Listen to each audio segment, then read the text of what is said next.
Herzlich willkommen zu Streitfall Drama, heute mit Yael Ronen und Marta Górnicka. This is an edition of Streitfall Drama in English. The two authors that are invited today are also directors who direct only or mostly plays that they have also written themselves, or at least in co-authorship. One of them is playing with theater conventions in a rather conventional setting. The other one establishes her own theater form and thereby her own conventions, starting with herself as the director and author being present in the performance, conducting her choruses live. Marta Górnicka, born in 1975 in Włocławek in Poland, is known for her choral works with acting professionals and laymen. She studied in Warsaw and in Krakow, music and theater. Yes, it was directing studies in directing in Warsaw and also singing, I think, right? And acting and also, acting. yes. Okay, so like the whole package. She worked from 2009 to 2014. She developed her own idea of a choral theater and her own vocal and action training for voice and body also in Warsaw. Yes. And in 2012, she was a prize winner at the Fast Forward Festival for Young Directors in Germany and started then to work in German-speaking theater quite a lot. She has worked, for example, with the Münchner Kammerspiele and the Maxim Gorki Theater. There, she also founded the Political Voice Institute in 2019. Which is a workshop center for the elaboration of the collective voice, the collective body, and the language of the oppressed and repressed. In the past summer semester, she was also a Bertolt Brecht visiting professor at the University of Leipzig, and she is currently working in Warsaw with Belarusian and Ukrainian mothers on something that might also turn out to be a new chorus piece. Maybe you tell us more about that later. Yael Ronen, born in 1976 in Jerusalem in Israel, is a theater director and writer. She studied scenic writing at HB Studio in New York. No, actually, I studied Oh, okay, then I got that wrong, I'm sorry. I don't know where it's from, but and directing in Tel Aviv.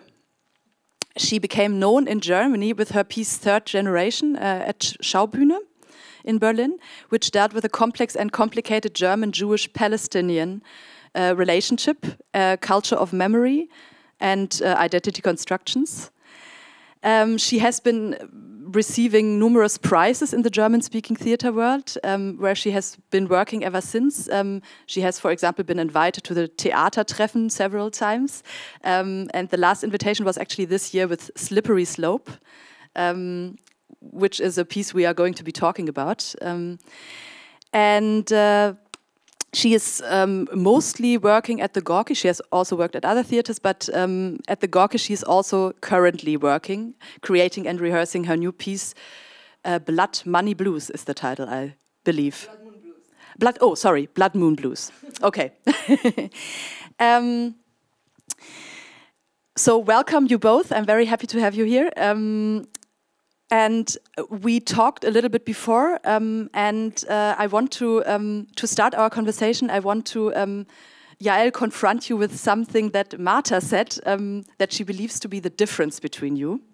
She said she thinks that you both want to reflect reality in a Brechtian tradition, but that she thinks she wants to make it in a more dense way in order to make reality disappear or even impossible. And yeah, I want to ask you what you would say to this and what maybe your relation to reality would be. Okay. First, I definitely agree. I mean, there's a lot of common themas that I think that we both have, and sometimes even on the same time, which I find it very, very interesting. So I think we have some kind of attentiveness into the collective current, and I think this is some of the things that I find is common for something that is interesting both of us. It's hard for me to connect what I'm doing to a Brechtian tradition. Actually, I think I'm always like my my connection to the collective current is always to find those bridges between the private and the collective, and see how the collective is being reflected through the private. And my connection to reality is an interesting question, especially with the play that I'm writing at the moment, which has to do also a lot with mental illness and mental challenges. And so, it's I guess I'm somewhere in the gap between being very tuned to reality and being far out, outside or behind it. Marta, maybe I can ask you to elaborate a little bit on this, your relation to reality, this making it impossible. What do you mean by that? Yes, of course, ideally to make it impossible. Yes, right now I think it's the task. So for me, my form of chorus theater and my work is always an attempt to respond for the most difficult, for the most pressing social and political issues of our reality. Always it is like that. And since many years, and during the time, I would say that my chorus became more and more political and more radical practice. And chorus was summoned in spaces of conflict, in excluded communities, in also public spaces, and even reached some legal documents of the highest order, and which around the hottest discussion were placed on that time, and also began entering the political hotspots, like in Israel, when I was working with the chorus of 50 people, Israeli and also Palestinian and Arabs, mothers and soldiers. Also in the middle of the largest Romani ghetto, it was in Slovakia, and in Poland in the moment of greatest impasse around our constitution, when just Poles they went on the street and we protest, and even the poster from my performance, it was displayed, and people they took it during demonstrations, and finally also with Grundgesetz in front of Brandenburger Tor. So always, my chorus is summoned somewhere in a special place, and I would say that my theater is about reacting on the special situation with specific sort of voice, which should be rather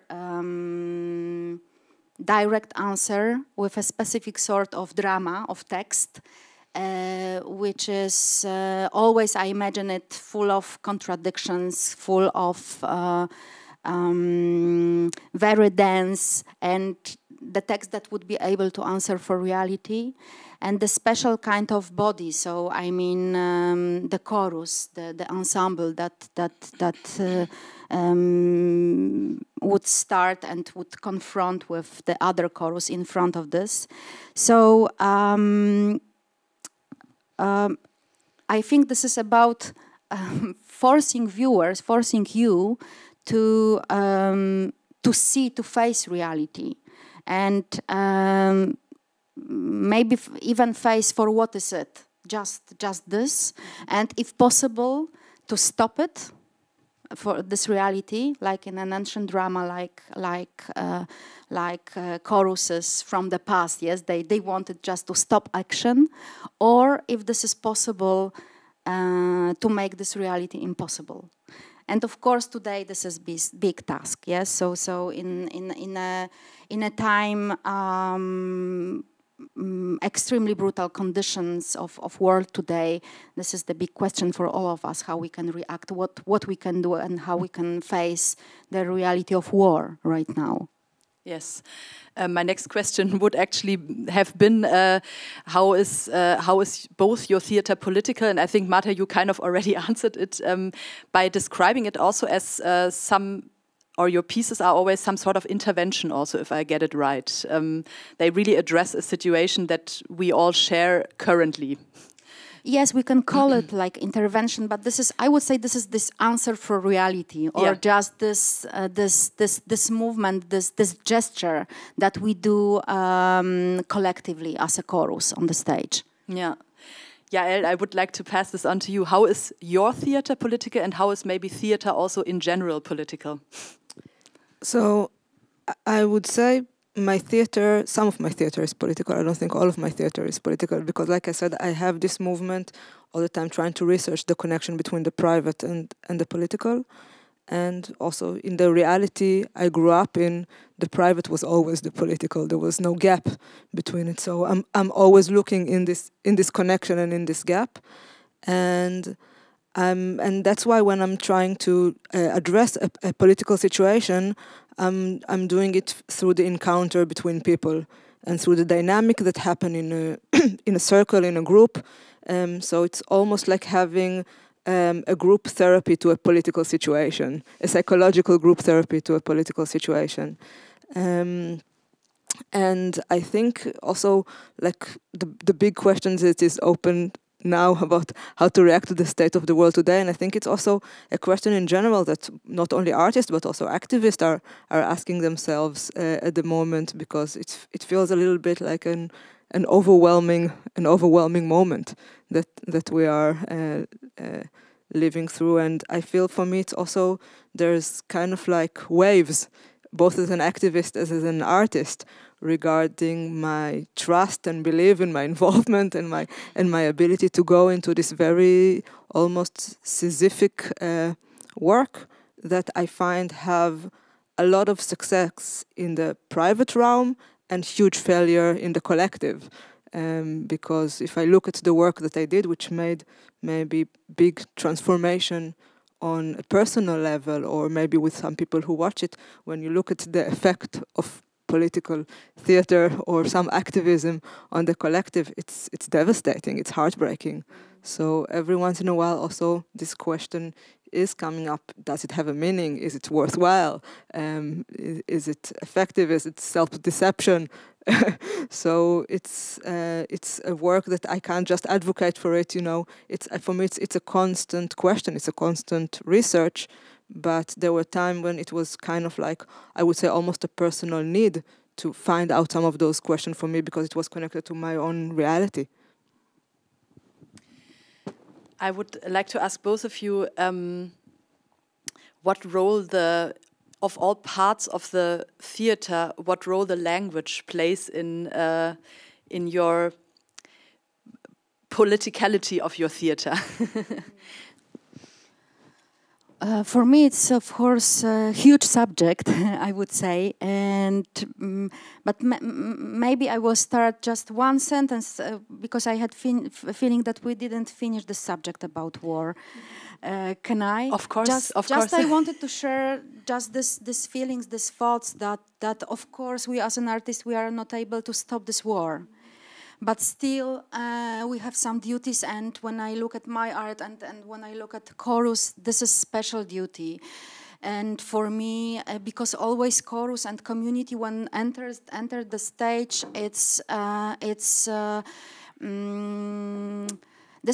it works like a metonymy of pluralities, like a metonymy of human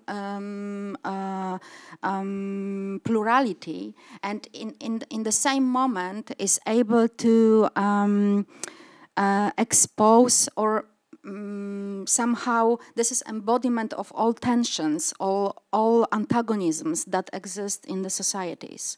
And in this way, I believe still that chorus is able somehow to dismantle it or somehow to explode it and to reveal all this unconscious mechanism, all these invisible mechanisms, all these mechanisms that we are not able to see in our reality. But still, they are moves us, they are working with us, and I think right now about this biggest historical mechanisms like mechanisms of annihilation, mechanism of segregation, of exclusions. So all these big, invisible historical mechanisms I believe that chorus is able somehow to display or somehow to maybe explode on the stage. And in this very difficult situation we are witness right now, of course, I think that we need to come back to our responsibility, to come back to our just to our very simple work. Yeah, maybe I can also ask you to, even before we return to the language, to say a bit more specifically what maybe reassures you in your work when you are in this questioning process. Also, the way that Marta is reassured by the chorus, by the concept of the chorus, how you just described it. Is there something like analogous to that for you? Yeah, sure. I mean, maybe when we will talk maybe later about Roma Army, for me somehow this specific work was the one work that had, for me, the most influence and result in reality. It really created a change, almost a movement. Mm-hmm. The places where, you know, for me also personally, it's very challenging and feel a lot of, you know, very Sisyphic and feel failure after failure, which I think probably every peace negotiator in Israel ever felt, is always with the common work with between Israelis and Palestinians. And at the same time, there's huge personal triumphs there. Mm-hmm. There are, you know, groups that are really managed to come to a deep understanding and a kind of dialogue which you would not find in the culture, and it is. I believe it is creating ripples.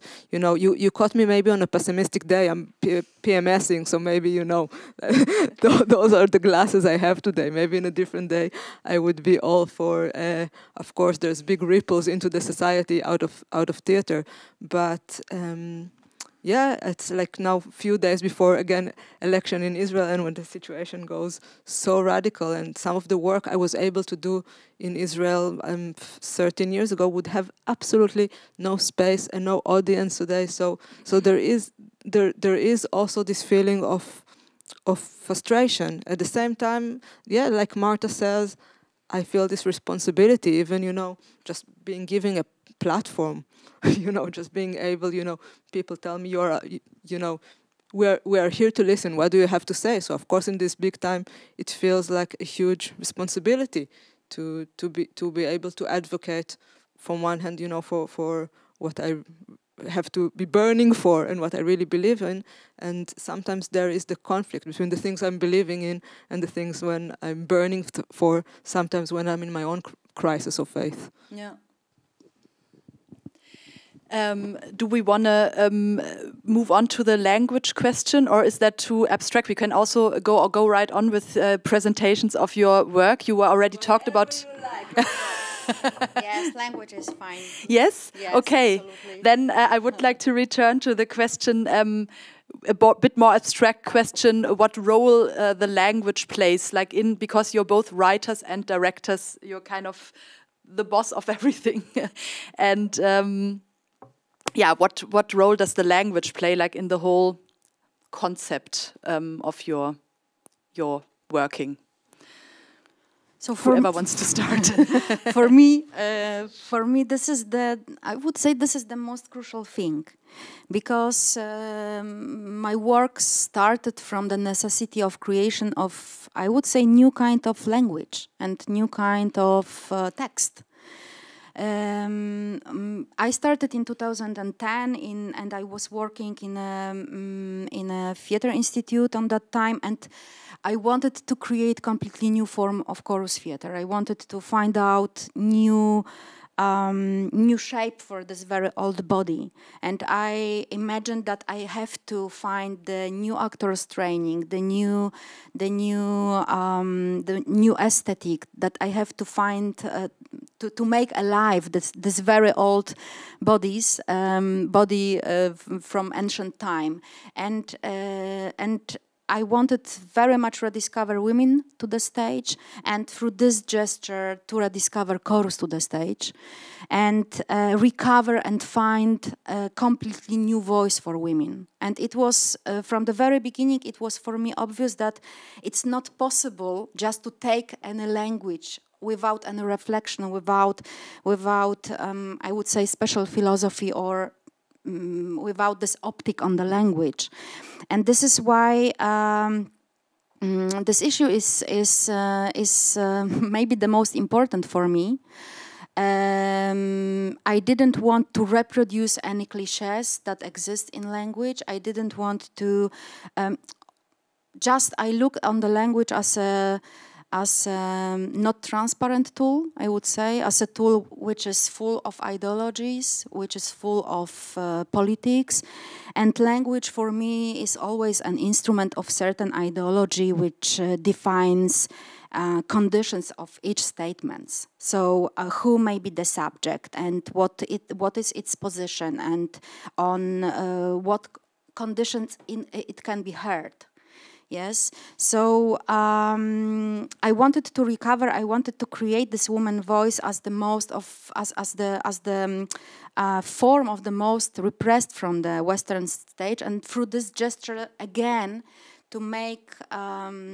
To create this possibility for them on the stage, and as I said, I didn't want to reproduce anything.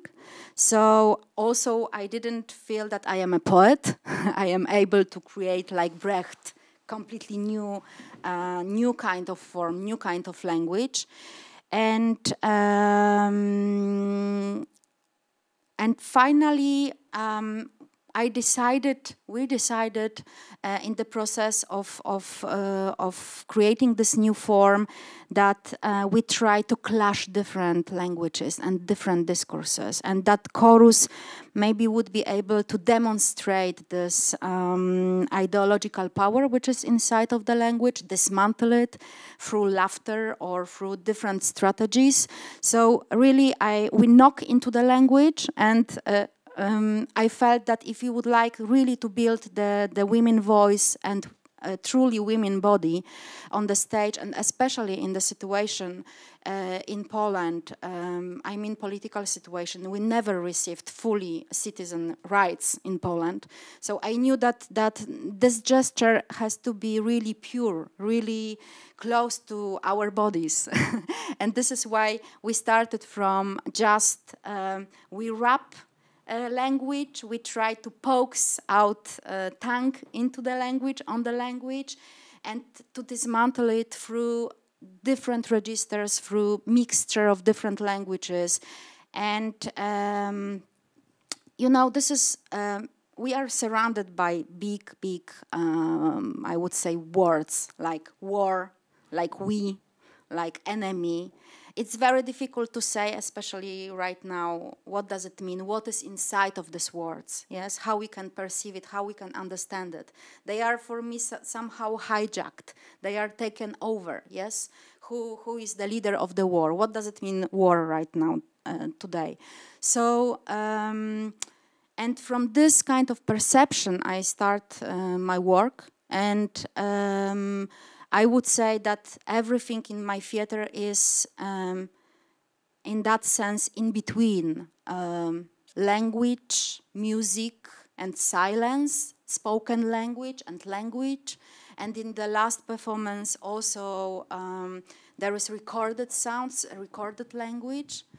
So maybe rather this is the theater of post-language, where the main medium is voice. This is, for me, this is big field of observation and big field for experiment, and of course the big role for me in this play just music, because this is my tool. This is the way I can experiment with words. I can through many musical tools, I can, I don't know, speak staccato, speak legato, I can shout on words, I can spit words, I can, when the chorus don't have strength, just we can breathe the words. We can do a lot of things with the language. So for me, this is really the main and the most important subject, because I started from this this kind of philosophy and this kind of optic, and then Then it's coming to work on libretto, which is very specific and which is always different, and I hope that we will speak more about it. Yes. But still, I think the language is this field, I would say, of experiments, and always I work and I write the text with this message behind that language is never a transparent tool for me and is always very ambivalent. Mm-hmm. Yael, I would like to connect to one thing Marta said and ask you, do you feel like you're a poet? Because she said she's not a poet. Yeah, and what is language not. for you? Absolutely not. Actually, I think the strange thing, I'm writing in a language I don't speak. And in the beginning, I think I was writing in Hebrew, translating it into English, and then it would translate into German. But now I'm writing directly in English, which is also, it's not my mother tongue, and definitely I don't think I'm neither a poet nor a big writer in English. So I'm really trying to aim into the translatable. So I'm really trying to capture concepts and ideas and even to deliver a spirit that is translatable. But definitely, I think it made my work here much cleaner than the one I used to write in Hebrew, because I could hide behind the language. And I think actually writing in a language you don't speak makes you very exposed. I remember once in a psychological session, like I wanted to tell a dream, and she just said, well, try to tell the dream in a different language, because then you kind of go to the essence of it. You go to the core and something else is being revealed. And I think this is, for me, maybe the gift and the challenge of writing in a language which is not my mother tongue. Mm-hmm. And one more thing also about languages, but then on stage, I very often try to work with the actors in their own mother tongue, because there's also a huge difference. I could feel it on myself. What happens to your own body when you are connecting to your own language? What happened to your voice when you're speaking in your mother tongue compared to other languages? So I always also love to see this this gap, the way it's play out through actors. I would like to move on to you both talking a bit more, specifically about your working process. We talked about this before, and Marta, maybe you want to start. And I'd really like to know, like at the example of one or maybe two pieces you chose, how it starts and how it's being brought to the premiere. Of course, it's always different. Right now, when Yael started to speak, I remember the process of working with in Israel, with Israeli mothers and Arabs mothers, and it was a very specific process. I would say even it was somehow collective process.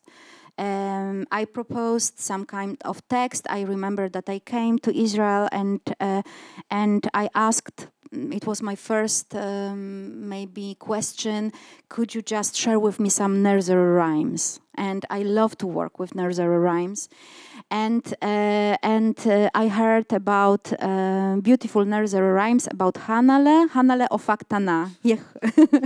Okay, so about Hanale, and she makes halas. She makes she bakes halas, and she put it into the oven. And finally, from this oven, it's coming just ashes. And for me, this is the great.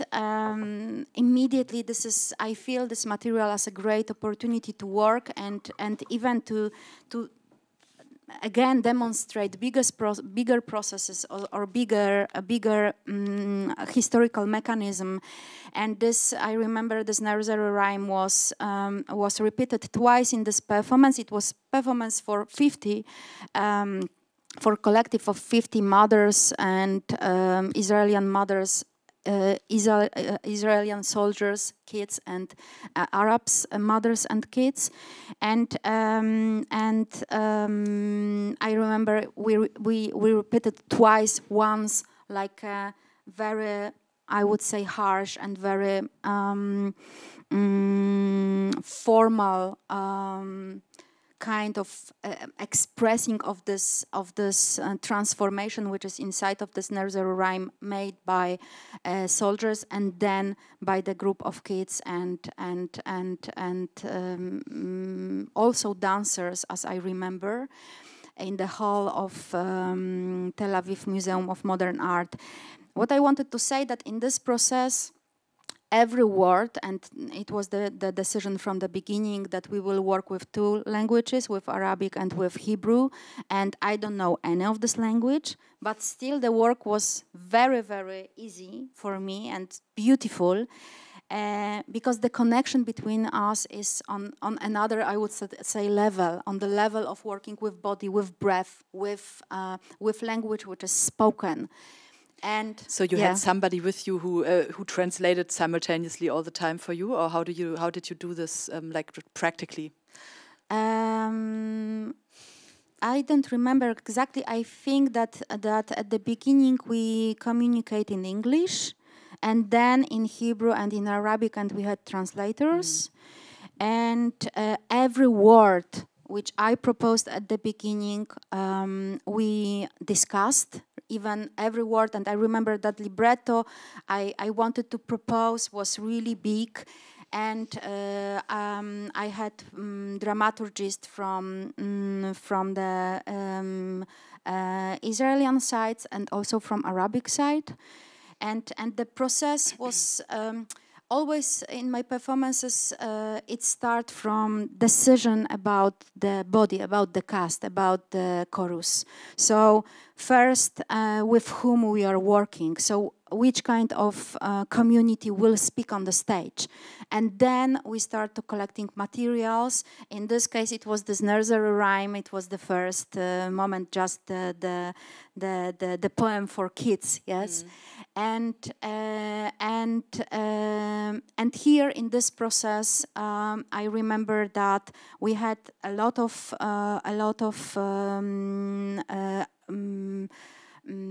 argues, and the text has to be very simple, very that we all and all community that could swim in it and feel it very well. So I remember I was working with some recipes also for different kind of with mothers and with recipes. So very, very simple material, I would say. But this process was exceptional. I would right now I think about Grundgesetz, when the text is ready. Yes, when the text is brought before. So and of course for me it was extremely interesting to work with the text of law and to check in what way we can let's say check the value of the of words that they are exist inside of the text, and when we can put these words into stress test, and in this both direction I was working during Grundgesetz. This. You told me when we talked before that you actually you spent almost a month talking to the people who were who were in the choir. Or maybe even forming the choir, maybe in a way, and then you had only 10 days to actually rehearse. That's also something that I find interesting, like the relation of this. That's why I was asking for the working process, like really. Shall we maybe watch the trailer or the little excerpt you prepared, yes. to get a bit of input?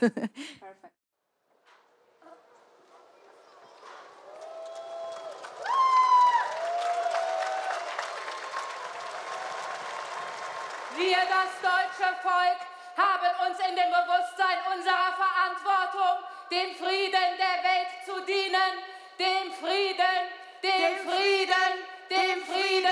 Kraft unserer verfassungsgebenden Gewalt, dieses Grundgesetz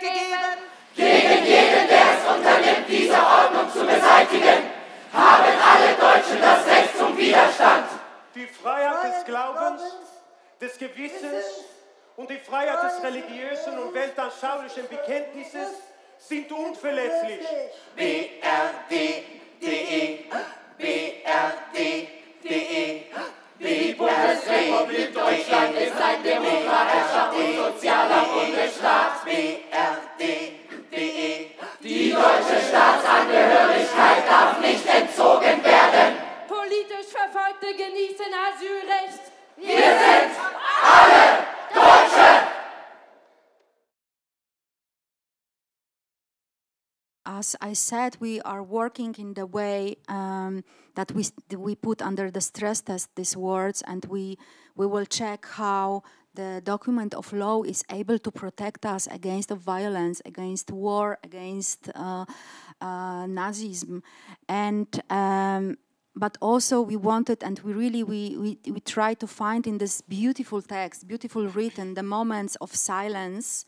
I mean, moment of silence, and I think about these moments that they are not present in German Grundgesetz. This text was written after Holocaust, and some phrases that they are, for example, connected with anthem, that they exist in other constitutional texts. In German constitution, of course, these kinds of fragments don't exist in the text, but there are a lot of beautiful, I would say, islands, like this sentence. Gegen jeden, der es unternimmt, diese Ordnung zur Beseitigung, haben alles Deutschen das Recht zum Widerstand. Yeah. Yes, this is the moment when the chorus, when we would love to be as close as words as it's possible, as close as these values as possible. And this scene was musically constructed that every person, we start from just one person, and the second repeat the sentence, and the next, till the moment, as I remember that also this huge crowd in front of Brandenburger Tor also spoke with us. And this is this because I said a lot about this and this violent potential which is inside of the language, and of course every act of violation, the law, or every act of genocide also can start from the language. But language for me also has this beautiful moment, and we can find these beautiful islands when the words they are very much connected to the meanings. And in Grundgesetz we were looking for in these two directions. This is just very simple explanation, but here it was visible, and this another fragment is totally different. So in this another fragment, rather, I wanted to reveal in what way we can just to work with language like with puzzles, and to see what will happen from this. Handlungen, die geeignet sind und in der Absicht vorgenommen werden, das friedliche Zusammenleben der Völker zu stören, sind verfassungswidrig. Handlungen, die geeignet sind und in der Absicht vorgenommen werden, das friedliche Zusammenleben der Völker zu stören, sind verfassungswidrig. Handlungen, die geeignet sind und in der Absicht vorgenommen werden, das friedliche Zusammenleben der Völker zu stören, sind verfassungswidrig. Friedliche, friedliche, friedliche, friedliche, friedliche, friedliche, friedliche, friedliche, friedliche, friedliche, friedliche, friedlich Zusammenleben der Völker, Zusammenleben der Völker, Zusammenleben der Völker, Zusammenleben der Völker, Zusammenleben der Völker, Zusammenleben der Völker, Zusammenleben der Völker, Zusammenleben der Völker, Zusammenleben, Zusammenleben, Zusammenleben, Zusammenleben,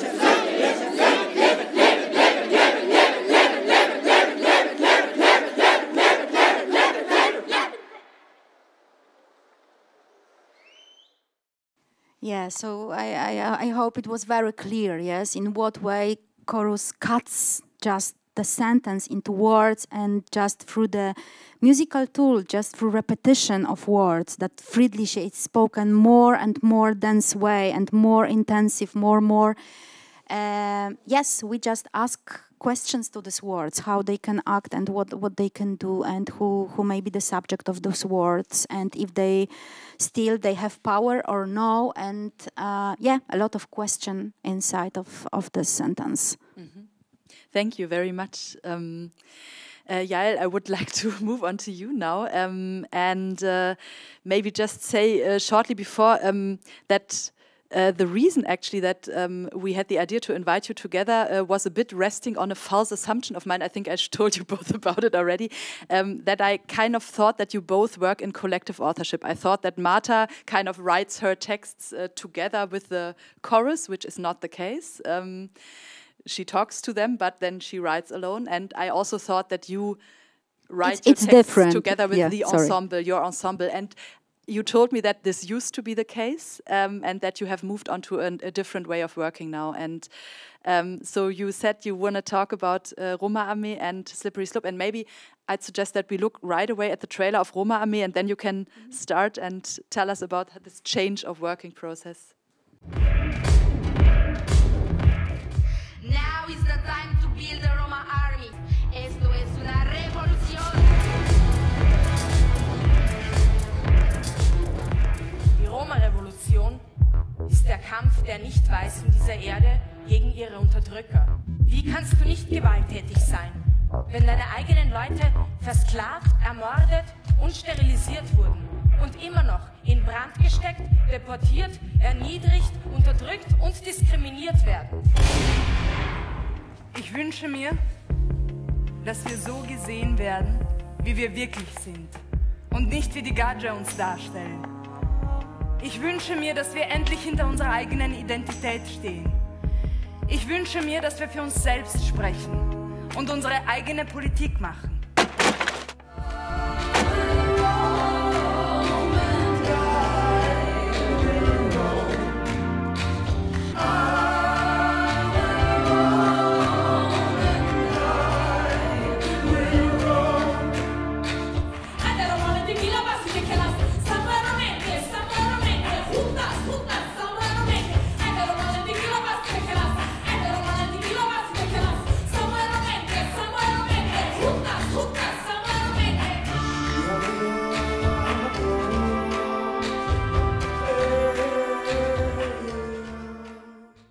So I think I'm moving between two, maybe more than two, different ways of working, and Roma Armee was also a very extreme and specific case of I would say the co-authorship, because in this project I find myself in an interesting situation, because it was clear that unlike many of the other more political groups or projects, I am not part of the subject. Mm-hmm. It was very clear that this is a group that, it doesn't reflect my story. It's a very specific story, and part of the wound of this group is that their story is always being told by others, mm-hmm. and not having actually the agency and the sovereignty to bring their own story. And so there was already something problematic with this construction of me being signed as the writer and the director of it. So I really had to reposition myself in this group to find out what it would mean to take this group and midwife a show through them. How to support a group of people who are not a group first. So first, I think when you talk about what are the processes of that are connected to co-authorship, I take at least 4 weeks not to deal with theater at all, but dealing with creating a group out of a random collection of people. Mm-hmm. And a group that would be able to go into such processes and depth together that they would also be able to hold each other later throughout the processes of the show with support and love, also because I will not be there. So it really have to be a group that holds itself. It have to be a group that finds the holistic topic where each one of them is so invested in the show because there's something in this show that answers a deep needs in each one of them, that is answering and dealing with a deep personal wound of each one and finding what is the collective wound. And in order to get there, I first don't deal with theater. I mean, theater becomes maybe the tool of the help or, some of the exercises that we do. But I feel first it's about weaving this web of finding what is the holistic topic that would actually support each one by doing this show each time on stage, and letting that lead the way. So when I come to such a show, I can maybe come with a question or a topic. I cannot project any ideas or a path. So it's really an agreement to throw ourselves together into the mystery. And then there's also something, really that is kind of emerging out of this very, very specific encounter. And also with this specific group, for example, it was by chance. It wasn't like a specific choice, but it was also a specifically very queer group of Roma people. So it also brought another twist to a subject and another conflict that would probably not happen if it would be another group. And so, yeah, in this process, it was still to see what are the materials and that wants to come through them and help arrange it. So I really had to take myself as back as possible, and at the same time take the responsibility and the artistic forming of really creating it. That it's not a pseudo, but it's still one coherent work of art. But it was a very unique positioning, and yeah, I think I'm moving in this kind of work. This work is, from one hand, it's very rewarding, but it's also very demanding because just like obviously democracy is more demanding than dictatorship. So really finding out, putting all this work of finding the holistic voice of the group, and it's a work of a lot of just solving a lot of just group dynamic issues and really holding everybody together, while at the same time that they are bringing their deepest wounds. So it's a lot. So it's a lot for everybody, and every once in a while, I think both for the actors that I work with regularly, and sometimes both for myself, I even have to retreat into a different way of working. Even sometimes for the most creative actors, that it's really important to him. I want to bring my story. I want to bring my voice. I want to bring, the things that are burning inside of me. Sometimes that, just tell me what to do. Just bring me a text. Let me learn by heart. I want to be a character. I don't want to deal with my own. I want to deal with someone else's story, which I totally understand, and I need that also sometimes as well. So we come maybe to the second example you brought, because that's an example of a piece that's where you were the dictator, so to speak. Almost a dictator, because I had at least 4 other collaborators. So that's true. But we were a smaller collective.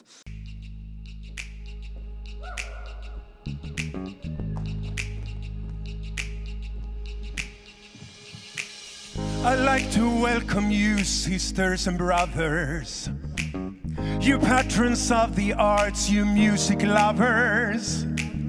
I do not take for granted having you with me tonight. I never do. Shame on you.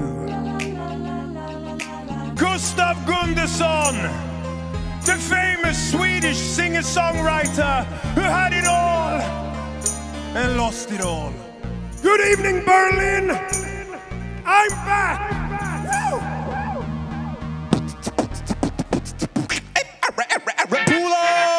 Ask me anything, ask me anything, ask me anything. Ask her. Ask me anything, ask me anything, ask me anything. Ask her. Best advice you've ever got? Girl, don't take no one's advice. Where are you riding from? Somewhere deep in paradise. LOL, I'm in LA. Been here since Tuesday. Just shot a new video, yo, and it's sick, and I'm dying to share it, but I can't share it yet. Ask her anything. Seriously, Ask her anything. I can't. Ask her anything.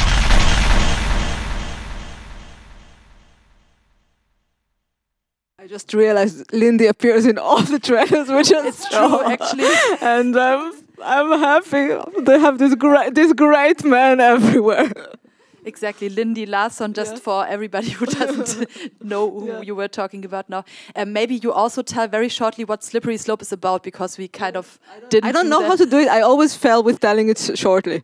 Okay, then I try it. Maybe you try. Yeah, I can't. I find myself really starting to describe every scene, so it doesn't work. So maybe we just take Lindy. Lindy Larsson plays an aging singer-songwriter who has his comeback show after he has been cancelled, and the story is being told how he has been cancelled. That's a very short Zusammenfassung, but maybe we leave it at that. And there's a lot of agents of good and evil, and it's a very suspenseful and entertaining story of a very complex situation, actually, which is really impressive, how you can make it so entertaining and at the same time it still is so complex. But now I'd really like to hear about the working process there. How did you write this? So first of all, I want to say that I'm still always fascinated by hearing other people describe the story. Also, after people come out of the show, because it's a show that have, I would say, almost 5 angles to more or less the same story. And I always find when you don't present one reality on stage, how interesting it is to hear what is the story people construct out of it. And for me, that is already kind of like the research point of this show, because a lot of people come out of the show and have totally different idea of what they just watched. What was the story? Who was the good guys? Who were the bad guys? And for me, that is fascinating, and kind of like maybe my main point of like wanting to explore how to tell a story. And at the same time, that's why I'm challenged with also. And sometimes don't want to tell what is it about. Yes. It's about what you see there, I guess. So how I worked for this one. Yeah, this one actually, it started with me wanting to collaborate with Shlomi Shaban, who is a very successful musician from Israel, which I appreciate very much, and also a very good friend since high school. So we always had the dream of somehow collaborating together. So first we said we're going to do a musical, but we didn't know what it would be about. Mm-hmm. And then actually he was bringing the subject, which I guess for him was more about a singer in his midlife crisis, and he's being cancelled, and he can't capture anymore and he doesn't know anymore if what he's doing is good, is it bad, is it hurtful, is it and so that was kind of like the starting point. And out of that, I was really wanted to go for this exploration of telling a story that at the end the audience would have to compose for itself to understand what actually happened. And at the same time, I feel now my fascination when I'm really going for storytelling and character, which is kind of like my little pension time from doing a collective group therapy. So I'm also really fascinated by those characters, that the relationship of the audience is that you love and hate them at the same time. That you are fascinated by them, but you think they're horrible, but they're also so lovable. So I really want to kind of explore this kind of relationship that also that we have today for some of those characters that are surrounding us, whether they're in politics or in those love-hate relationship that we have for those horrible, charming people. So I'm also really trying to explore that. So yeah, that was a very different way of working. Also because it couldn't be so mysterious because in the case of music have to be prepared a little bit more time in advance, and at the same time it was still a work in process, meaning that we started rehearsal and it was not fully written yet. So he could catch the spirit of understanding, look at an actor, realizing, okay, this is kind of like a quality that would also feel musical. So also musically it's very eclectic because it's very much influenced by what the qualities that the actors themselves brought with them, and what is how they would be in their power on stage. So it was very inspired by the group and the actors, but it was not written by them. It was written for them. Yes. About the music, I would, because Marta was talking about her musical strategy already a little bit, maybe you could talk a little bit more about it even. But Yael, I also want to ask you, because both the works you presented now here are very musical pieces, Roma Armee too, of course. Yeah, what role does the music play? How does it function, like in the framework of the piece for you? Why is it important? They have different function in those different production. I think in Slippery Slope that was kind of a trick of really to taking a debate that can be challenging, that can be very serious, and to find what is the twist to it. So the musical allow us to having the twist to go to the extreme, and also to put a little bit of a wink into those topics that are, you know, that you have to usually walk on eggshells in order to touch them. Yes. So it gave us a lot of playfulness and freedom. In Roma Army, I think it has a different function. Some of the function was first even, you know, it's also connecting to the culture. Some of it was having to do with music that was also sang in Romney language, or for me, like the most touching part of the song is actually the adaptation that they did of the Romney hymn that they're singing, because in the context of what they're telling, suddenly it gets a different meaning, and collecting those groups of people who lived in different countries and had no connection with each other before, suddenly to the thing that connects them together, and it's a moment of empowerment. So this, yeah, of course, and the music, of course, you know, I don't have to tell you, it works on different frequencies. It's operating our emotional body in a different way. So it's really about. Yes, sometimes the quest is, when you take also a very intellectual topic, how to dismantle the audience in order to allow it in. So sometimes I dismantle it with humor, sometimes I dismantle it with music, sometimes I dismantle it with beauty. And at the same time, I bring subject that otherwise might have been automatically rejected. And I want them to be sponged in. Yes. Yeah. We are already at the topic of the relation to the audience, and Marta, I also would love to bring you in again here and actually refer to something, because I was also there at the Grundgesetz performance on the 3rd of October, and I recorded a little bit with my phone, and I happened to be so lucky as to record the moment where you were, that we were actually talking about earlier already, where you were actually kind of inviting the audience to join in with the chorus, with this Recht, den Widerstand zu leisten sentence from the Grundgesetz. And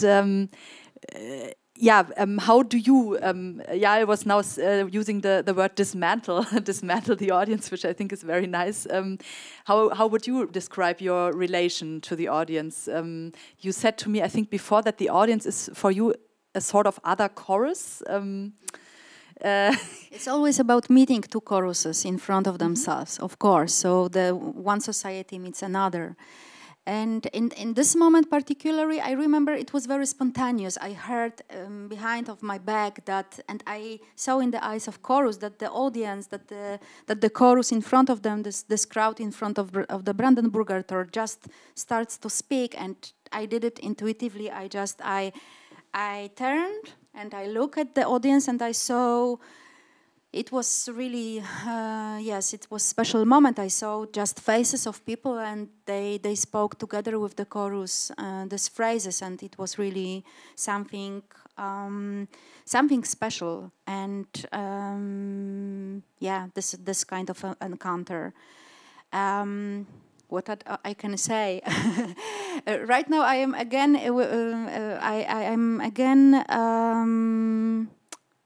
Again at processes a little bit, because also I started to think about Hymn to Love. That this is you know, in my work, I would say that that these processes they are quite complex. So the moment when let's say we work with some kind of language or with some kind of fragments of taken from different sources, the most important moment in my work, I would say, is the moment when on the skeleton of the text we try together with the chorus to put the body of the music. This is the moment when we have to establish some special meaning, some special kind of narration. This is the moment really of work, I would say. So this process is always, I would say, a little bit complicated. So first is gathering the ensemble and gathering material during workshops, and always I start from open cast. Just everybody is invited. Without any expectations towards, I don't know, education or age or something like that. Of course, many times I work with mixed ensembles, so with professionals and non-professionals on the stage, but first it's discussed, then the process of workshops, then we can gather material and we can reflect on that. And then this is the moment when we try through this musical approach to deal somehow or to dismantle the language somehow, or to find these moments really like in old traditional songs where music and words, they are very much connected to each other. And I started to think about Hymn to Love because this is special example of work. This text was written by myself, and but still it's text and not a text. We were working with the chorus on some musical material, on some structures taken from patriotic songs. It was the moment when I wanted very much to reflect on collective, on community, but not on the beauty of community, but rather on the horror of community. It was in the moment when we witness a very harsh, very drastical movement of nationalistic movement in Germany and also in Poland, in whole Europe. It was in the moment when in my country power took right-wing government, and in this moment I wanted to look at the subject of community, this fantasy about community without others, and this fantasy about purity of community, and all this mechanisms that also they lead us to the most important and most traumatic event in our history in Europe, I mean Holocaust, and I started from really research around the song with the group, about anthem, about ritual structure, chorus structure, church structure, musical structure, which inside there is written some kind of ideology. We were working with, I remember, murderous phrases like "this is the day of blood and glory," with this kind of music material, and really we wanted to check when the song can lead us. And from this perspective and from this kind of work, this performance was born, I remember. And what is the most interesting here in the montage of text and music is that on the stage you will see the group of 25 performers, professional and non-professional, different ages, different professions, different paths of life, black people, white people, right-wing people, really very diverse community. Also in Hymn to Love we have small boy and woman with Down syndrome, and they quote, they sing the songs full of hatred in some moments, or also they quote sometimes hate speech from internet. But the whole dramaturgy in this performance is creating, I would say, between this group and between this kind of musical material. So the dramaturgy is what is happening between this group and this text. And I would say that there is big tension immediately because this group is various and the text is very homogenic. So this kind of writing on the stage, yes, through the music, through the material of songs, I would say. Shall we watch the trailer of that also, like after you talked about it now, but to give an impression? Yeah, would be beautiful. Yes.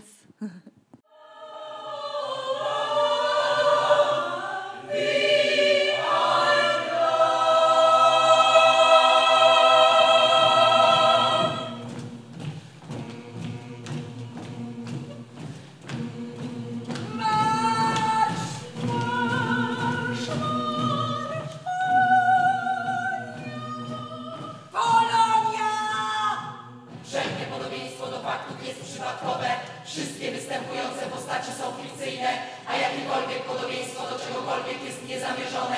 Idziesz do supermarketu, na lotnisko, do klubu i zawalasz. Ja jestem drogą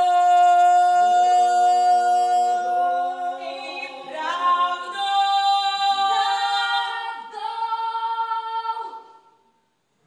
I życie!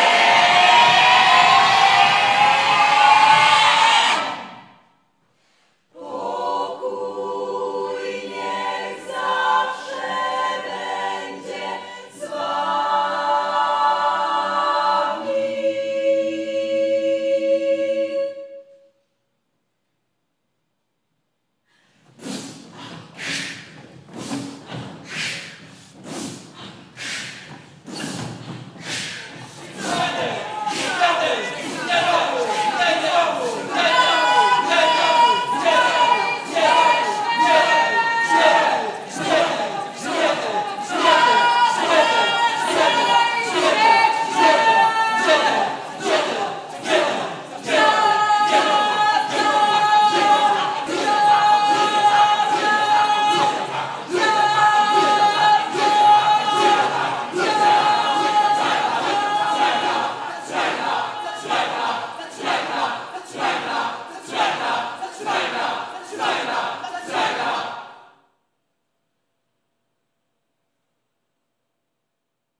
We actually have to come to an end soon, so I would ask you, Yael Ronen, now whether you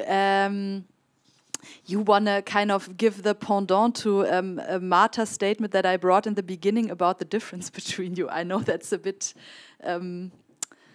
it's not so easy, but maybe you have like a, after watching this, I know you have some kind of thesis about how you are different, how your aesthetics are different. I think it's almost self-explanatory. It is definitely, but I would love to.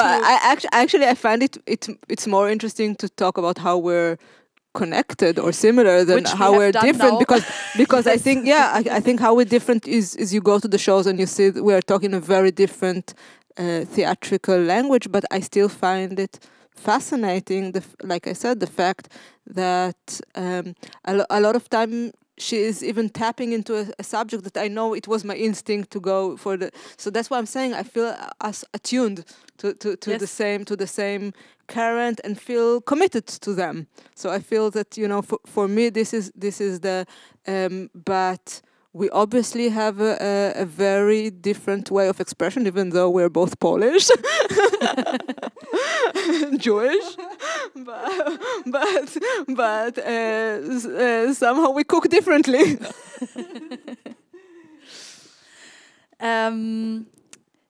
We could leave it at that, or maybe one last question, which is a bit a question about maybe like towards the future, because now we got to know your aesthetics. We went into working process and we looked at what you have already done, but maybe Marta first. I was asking myself whether you could at all imagine changing this chorus system, as you call it, going out of that, going somewhere completely different, or is that something that you feel so bound to that it will always stay with you? It's a difficult question. It's, yeah, you know, my work is always really an answer for what is going on, for reality. So when I feel that I need to work with communities and this special tools that chorus brought from before the theater, because chorus is much older than the theater, and it brings some features that they are amazing, because from the chorus we can learn about healing practices, about transformation practices, transgenerational memory, transgenerational wisdom. There is a lot of beauty, a lot of this cathartic and also critical power in this. So chorus always, I would say, calls me. So this is not, let's say, even my decision. At the beginning it was my necessity. I wanted to rediscover chorus to the stage, to find out new form for chorus in the contemporary theater. But right now, rather I wait, and right now there is the time. Even before the war, I felt this necessity to work with Belarusian choruses, with Ukrainian communities, and then war happened, and for me it's really clear. I need to work. I need to help them, and I started to work also as an activist with communities, with mothers and kids in Poland, in Warsaw, and I think that it would be beautiful to give them opportunity to construct their own voice, not Western-centric, Eastern. And I try to listen carefully and just to try to give them opportunity to create ensemble like that. So right now I work on the chorus which we call Mother, the chorus for the wartime. This is just working title, but this is the work with community, with women that they were, you know, they are. In a specific circumstances, they are not able to be anymore in Belarus, and of course with war refugees from Ukraine. And I think right now I feel very much that that these tools, the special kind of techne chorus have, so the special kind of we can call it exercises, but this special kind of presence when we can be together very quickly and in a very simple way, we can feel connection, we can feel support, we can, this kind of tools, I think that they are priceless, and somehow it's my duty, and also for Political Voice Institute, I feel this is our duty to share with this simple tools, just with audience, with people. And I think this is right now my duty. And if this is, it will be chorus or one person chorus or two persons, or it's not about this. Rather, it's about what connect us all, in what way, and it about the history of chorus, which is right now for me like a big source of beautiful tools for healing, for changing, transformation of societies, for healing us in our right now brutal and very difficult situation. Okay. Yael, also one last question to you. Actually, when I did a bit of research now before, I discovered that you have staged versions of canonical plays, like Antigone in Dresden, very long ago. It was one of your first works in Germany, I think. Yeah. And also the Kohlhaas-Prinzip at Gorky, of course. But that was, I think both were versions of those those texts, those materials that were your own plays. But I was asking myself whether you could ever imagine being only the director or only the writer also, or is that something doing both together that will always be your profile? Yeah, I mean, it took me a long time to describe myself as a writer. I didn't see myself as, I thought like I'm giving words for actors to say on stage, so they would have something to do with their mouth while I direct them. So that's how the idea of writing started. And today there's few plays of mine that are just traveling around the world, and most of them I don't even see what is being done of them. So because my tendency is also to in plays that are mainly mine and not our collective, is to really like free them and to let directors, and then I don't want to confront it. I want to give the freedom, but I don't want to see that. So what was the question? I forgot. I lost myself. Whether you could imagine only being director, only being writer, kind of separating these two. So writer, it happened. It's not like, it's happening. So I can imagine that. Only being the director, I did it sometimes also with the Bashevis Singer production in Gorky. There's always some element missing for me when I do it, because I feel I'm near to the things I would have liked to say, but it's not that. But at the same time, I think if I tune myself again to the collective and to where I am in my life, like the main quality I feel at the moment has to do with transformation, with something dying and crumbling, and a very, very, if I look into the future, I don't see anything, just because I don't know yet.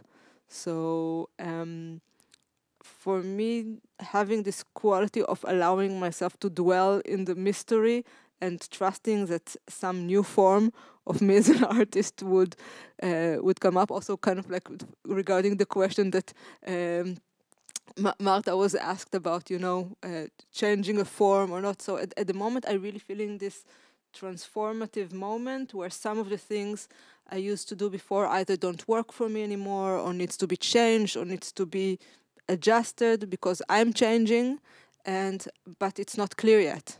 So I'm trying to really take it one step at a time, and there's something that I trust in those processes of death and reborn. So I do expect that in few years there might be a very different direction of what my works would look like, and still there would be a red thread that is connecting them. So if I would still do theater, I don't know.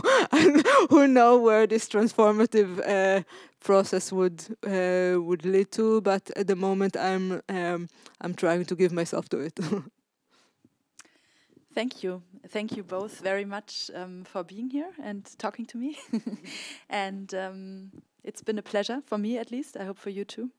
And I'm going to switch to German for the last. Das war Streitfall Drama mit Yael Ronen und Marta Górnicka. Und ich bin Sophie Diesselhorst von Nachtkritik, das habe ich vorhin vergessen. Ich bin Redakteurin bei Nachtkritik und nachtkritik.de, und das Literaturforum im Brechthaus, wo wir hier sitzen, sind auch die Veranstalter dieser Reihe. Bis zum nächsten Mal. Tschüss.